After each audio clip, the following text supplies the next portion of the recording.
All right, now I want to talk about Wireshark. And Wireshark's a really, really useful tool, and it's been around for quite a while. It was initially released back in 1998, but it is the tool that everyone uses for analyzing network traffic, it seems like. It's a free and open source product. You can download it from wireshark.org. It's in a lot of packaged repositories as well, and it's just a great tool. So what is Wireshark? So it's the most widely used protocol analyzer. You can capture live traffic. You can look at packet captures, and it will present the headers, the payloads. You can look at conversations in that. You can follow TCP streams.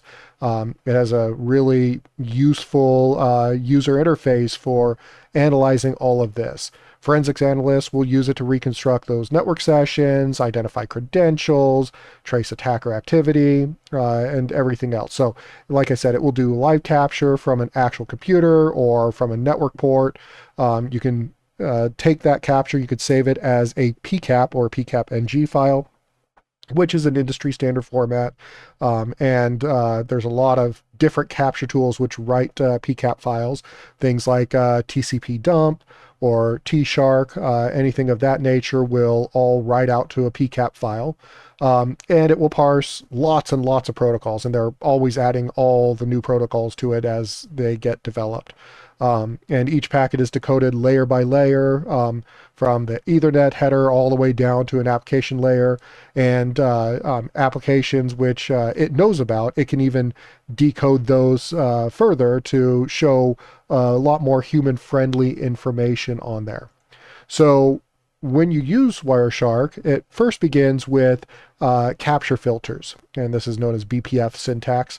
And this is a filter that you're applying to the stream that you're going to be looking at.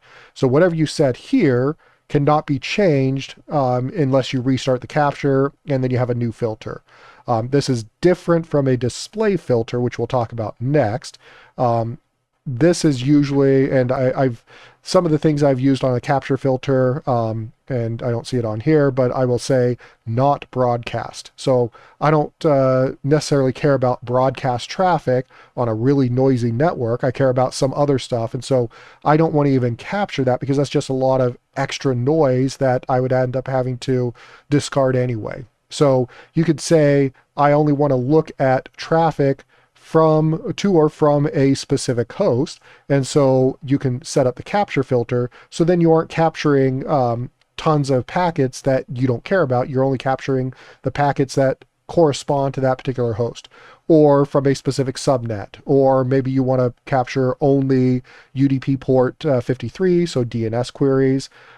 Maybe you want to exclude your computer or exclude management computers from whatever you're capturing, or maybe you want to capture SYN packets only to see when beginning TCP connections start. So there's a lot of different things you can do here. And again, these are set when you start the capture and aren't changeable unless you restart that particular capture. Display filters are, okay, you have a capture, and it could be a live capture as it's actively streaming data, but now you want to filter that display but not get rid of everything else. So in this case, you can change these while it's running, and these are applied to live capture, or if you're analyzing a PCAP file or something of that nature. But if you want to show only DNS records or DNS requests, then you would just change your display filter to DNS. If you want to look at traffic from a specific source, it would be ip.source equals, and it's a double equal, that particular address, or destinations ip.dest, DST for that, or you can combine those, or you can just say source and destination would be just ip.adder. You can look up tcp.port or udp.port. You can look for specific lengths of packets. You can look for inside of the packets if there is a specific string that exists for all of those. You can look for specific flags in TCP or specific request methods. Like I said, there's a lot you can do, and you'll just need to experiment with it and kind of go through all the settings and see what actually works and what filters work and do not work, there is a button on there which will help build a filter, and it will list all of the specific flags that you could actually pass in there, and will help you build a usable filter. Wireshark can also follow different streams. So if you have a TCP connection in there, you can right click on it, go to follow, and then TCP stream, and it will show just the packets which correspond to that particular stream. And you will also see the client and the server information displayed in there. Very useful if you know there's a specific connection out there and you want to see what has been sent back and forth between those two. I did this when I was analyzing the traffic between my computer and a tablet, and I would just follow that particular stream so I could see what the packet dump or the packet capture looked like. Likewise, you can follow an HTTP stream through the same method. You can also look at statistics. So if you go up to statistics at the top and go to conversations, that will tell you all sorts of information about like how many bytes were transferred, the unique conversations, whoever during that time frame, the host that you were most talking with, or that was most talking with the other devices. You can also look at the protocol hierarchy, so you can see how much was TCP, how much was UDP, how much was other protocols, and there are a lot of other protocols out there. So statistics are really useful, especially if you have a packet capture, and it's not uncommon to have a packet capture which may have millions of packets in there, to start to break down the information into more relevant and usable data to then inform how you start looking through everything. So you can also export objects from there, because again, it's capturing all of the data traffic. So as long as you have the entire data stream from the SYN packet at the beginning to the FIN at the end, well, you have the entire object that was also transferred there. And if it's sent in clear text, well, you can export executables, zips, PDFs, images, HTML pages, JavaScript files, everything that you would want for that. If it's SMB, then you can see and extract the files that were actually transferred over that, because that's going to be sent and captured by Wireshark and will be typically in clear text. FTP is all clear text unless they're using FTPS, which is rare. So you can capture and dump those files as well. TFTP, which is Trivial File Transfer Protocol. This is typically used when you have devices which just need to go and get a specific update or a package. This happens on cable modem on the network all the time, is it will talk to a TFTP server to download the package onto that modem every time it boots up. There's the DICOM, which is a medical imaging format.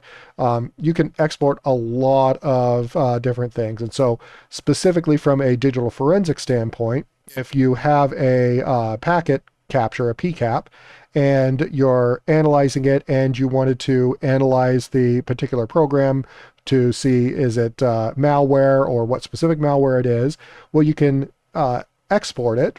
If you can find it, you can export that, calculate the SHA-256, and then pass that into there's a website out there known as VirusTotal, and you can pass that hash in there to see if anybody else has seen that particular file to try to identify what it is. So then that gives you more information as to what's actually happened.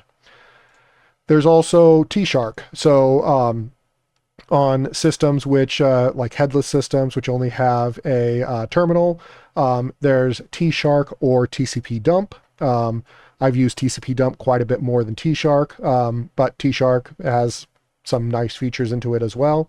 And so this is just an example of some of the ways that you would capture different traffic using T-Shark, or analyze a PCAP file using T-Shark. TCP dump, typically what I use with TCP dump is to just capture that traffic and save it to a PCAP file, which then I analyze with Wireshark. T-Shark is basically Wireshark on the terminal, hence the T part. And so you can do a lot that you can do in Wireshark, but if it was me, I would just transfer that PCAP file over to Wireshark because the GUI for Wireshark is just so much more useful for all this. Um, PCAP analysis workflow. So first you establish kind of a baseline. So you get the protocol hierarchy, you note the dominant protocols, flag anything unusual, you look at the conversations, identify the top hosts which talk with others, and you can kind of see where that traffic is going to and from. Then you can timeline the capture. So you want to note the start and end time for all the packets and the bursts of activity. And I mean, sometimes it can be quite a lot of traffic in there. So you can analyze it to look over time segments. Filter off a DNS because you want to identify all the domains queried, because that's a easy indicator, since command and control servers, they have to talk to a specific IP address, but to be more robust, commonly they'll have a DNS name, a DNS entry with a subdomain that will direct the infected computers to the correct IP address. So if you look through DNS, you might be able to find indicators of that through there.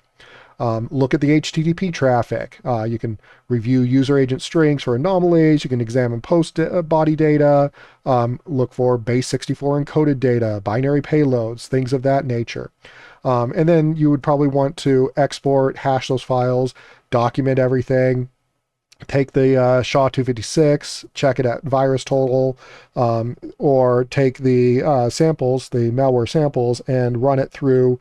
There's a lot of online sandbox sites like Joe Sandbox or AnyRun, where you can actually upload that sample, and it will run it inside of a sandbox and have a detailed display as to what that sample actually did. So if you have that from the PCAP file, then you can go ahead and export it and run that there, or analyze it that way. So just some quick key takeaways. So the capture filter will reduce the size because you're looking at fewer packets, but you have to be careful that you don't exclude too much information or any relevant information. Display filters are after it's been captured or while it's being live captured, and that will just filter it there, but it won't actually remove other data that you don't care about. It's still going to be there, and it still could take up a lot of space. Following the TCP stream is really, really useful. It's something that will let you see the entire conversation and how everything worked. You can look at the statistics of everything. You can export objects that have been transmitted and analyze that for malware. Tshark is a command line, and there's also TCP dump. And then the PCAP analysis workflow.